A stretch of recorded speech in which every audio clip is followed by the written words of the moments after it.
जी बिस्मिल्लाहिर्रहमानिर्रहीम। अस्सलाम वालेकुम मेरी प्यारी फैमिली, हैप्पी फैमिली। कैसे हैं आप? ठीक ठाक है व्यूज़?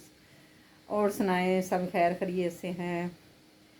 और आज कैसा दिन गुज़रा?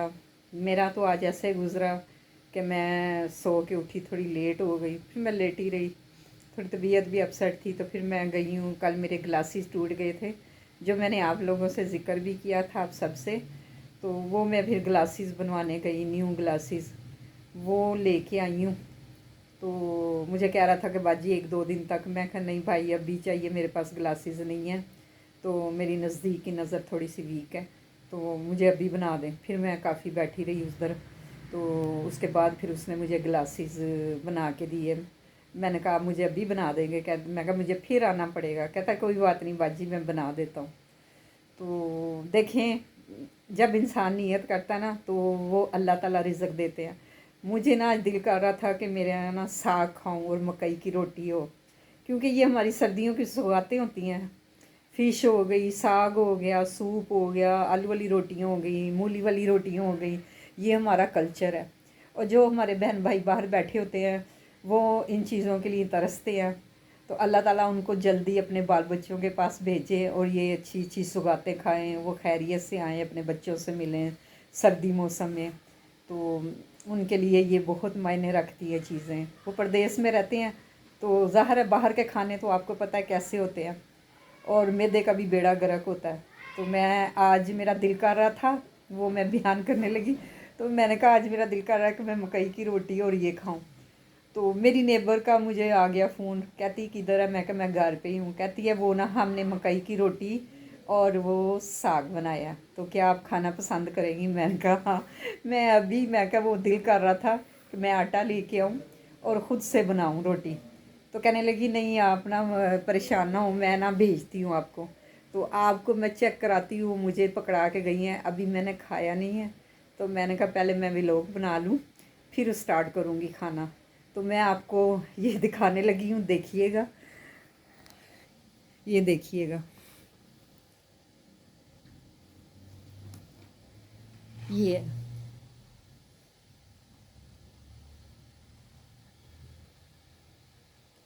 तो ये है मकई की रोटी और साग जो मैं खाने के लिए रखा हुआ है।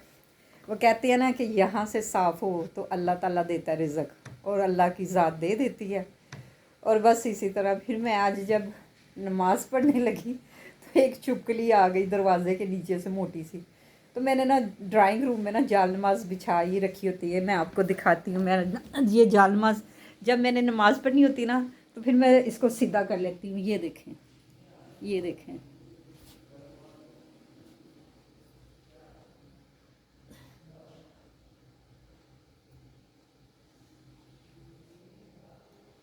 ये आप देख रहे हैं जाल नमाज, ये मैंने फिर बिछाई होती है। इस कोने में ना आज चुपकली आके मैं निकली हूँ नमाज के लिए। जब मैंने देखा तो चुपकली जो थी ना वो उधर कोने, मोटी ताज़ी पड़ी हुई। और ये मैंने कहा ये क्या, शुक्र है जाल नमाज के ऊपर नहीं चढ़ी। मैंने जाल नमाज को खींचा तो फिर मैं अब सोच में पड़ गई। मैंने कहा इसका क्या करूँ, ये अंदर आ गई, इसका क्या करूँ? मुझे डर लग रहा था। मैं उसको दूर दूर से शी शी कर रही थी, लेकिन वो हिल ही नहीं रही थी। शायद उसको सर्दी या कोई बीमार थी सर्दी की वजह से। फिर मैंने बड़ी मुश्किल से मैं झाड़ू लेने गई, वो थोड़ी सी हिली। तो मैंने कहा वो ना हो कि ये बेडरूम में रात को मैं सोती हूँ तो कहीं मेरे बेड पे चढ़ी हो और मुझे इसने काटा हो। आपको पता है कि चुपकली जो है, जब हमारे हज़रत इब्राहीम अलैहिस्सलाम, हमारे प्यारे नबी हज़रत इब्राहीम अलैहिस्सलाम, आपको जब आग में डाला गया था तो ये चुपकली जो है ना, इसको मारना स्वाब का काम है। ये उस आग को हवा दे रही थी, फूके मार रही थी, फू फू कर रही थी उस आग को। तो इसलिए इसको हम कहते हैं कि मार के नहा लें तो ये स्वाब होता है चुपकली का। और दूसरा जो मेंढक था ना, उसको उसने वो अपने मुंह में पानी भर भर के लाता था तो उस आग पे फेंकता था कि ये आग बंद हो जाए।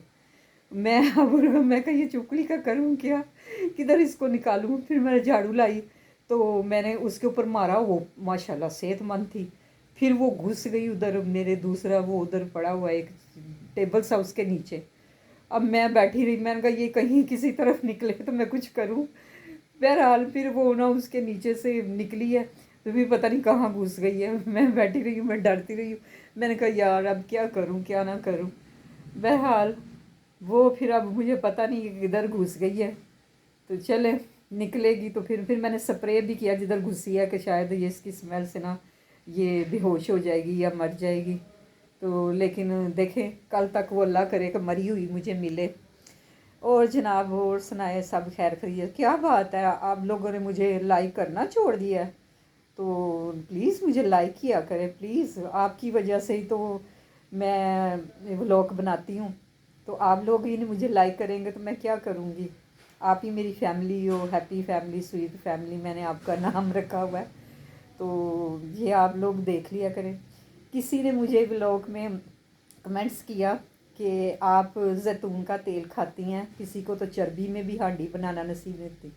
تو میرے بھائی وہ بات دراصل یہ ہے کہ آپ کو بھی نہیں پتہ کہ میں کیسے وہ پرچیز کرتی ہوں. وہ مہنگا ہے, وہ شیشی ہے چھوٹی سی ہے, اس کو میں جو پرچیز کرتی ہوں وہ مجھے ڈاکٹر نے بتایا میں 1 چمچ اس کا لازم لینا ہوتا ہے صبح کے. میں جس تکلیف میں ہوں نا مجھے اس کا 1 چمچ لازم پینا ہوتا ہے.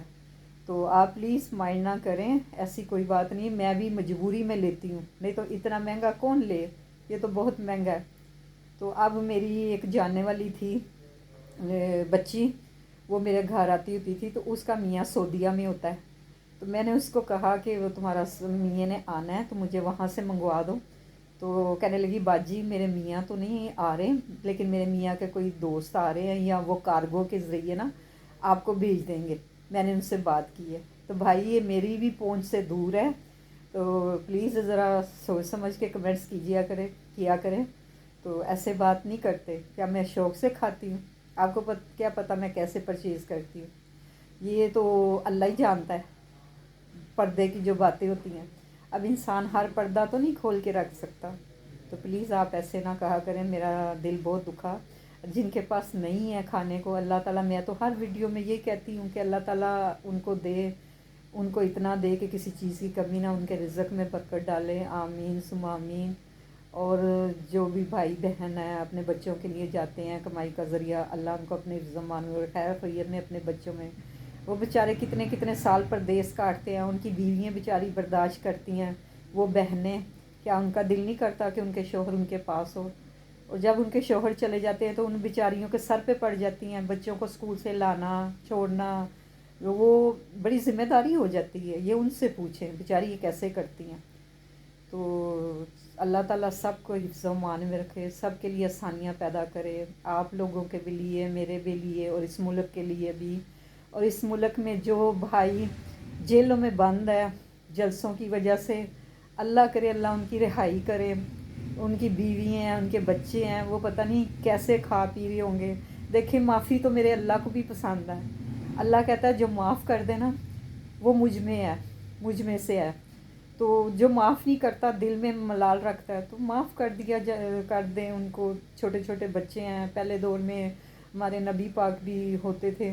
کئی یہودیوں کی پکڑ ہوتی تھی جب جنگیں لگتی تھی تو ہمارے نبی پاک کا فرمان ہوتا تھا کہ بوڑھوں پہ ظلم نہیں کرنا, عورتوں پہ ظلم نہیں کرنا, بچوں پہ ظلم نہیں کرنا. تو آپ صلی اللہ علیہ وسلم فرماتے تھے کہ ان کو معافی دے دو, تو معافی دے دیتے تھے. تو اللہ جو بہن بھائی جیلوں میں بھی ہے اللہ تعالیٰ ان کی بھی رہائی فرمائے. میں تو ہر نماز میں ان کے لیے دعا رہتی ہوں کیونکہ رہنا چاہیے سب کے لیے, یہ اللہ تعالیٰ کا بھی فرمان ہے. اگر آپ کسی کا اچھا سوچیں گے نا تو اللہ تعالیٰ خود بخود آپ کا اچھا کرے گا.